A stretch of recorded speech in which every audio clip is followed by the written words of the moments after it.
এই যতজন নামাজ পড়ে না সবার এখন বুঝে আসবে না এই হাদিস। ভাইও এক রাকাতে সিজদা কয়টাও? সবাই কয়জন? যারা জানেন তারা বলেন, যারা জানেন না এক রাকাতে সিজদা কয়টা এটা বুঝে আসে? হ্যাঁ, নামাজ না পড়লেও আল্লাহ নবী সাল্লাল্লাহু আলাইহি ওয়াসাল্লাম ফামান তারাকাহা ফাকাদ আশরাকা, যে ছেড়ে দিল পরিপূর্ণ নামাজ সে শিরিক করলো, এটা বুঝে আসে না, ঠিক না? কারণ এটা না আমি তাহলে মুশরিক হয়ে যাব, এই হাদিস বুঝে তো আমি মুশরিক হয়ে যাব। এটা কি হাত? এটাতে খাওয়া কি কি বুঝে আসে? নামাজ ছেড়ে দিলে কুফরি হয়, শিরিক হয়, বুঝে আসে না? কেন? তাহলে তো আমি মুশরিক হয়ে যাবো, কাফের হয়ে যাবো।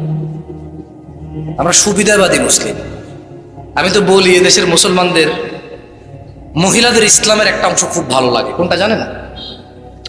যে অংশে বলা আছে তোমাদের মধ্যে ওই পুরুষ সবচেয়ে উত্তম যাকে তার স্ত্রী ভালো বলছে, বলো যে হ্যাঁ ইসলাম তো দারুণ, আমার কাছে পুরো কর্তৃত্ব দিয়ে দিচ্ছে, ভালো মন্দ সার্টিফিকেট আমার। আসলে কিন্তু তাই, বাস্তবে কিন্তু রাসূল সাল্লাল্লাহু আলাইহি ওয়াসাল্লাম বলছে সার্টিফিকেট বউ দেবে, পুরুষ ভালো না খারাপ।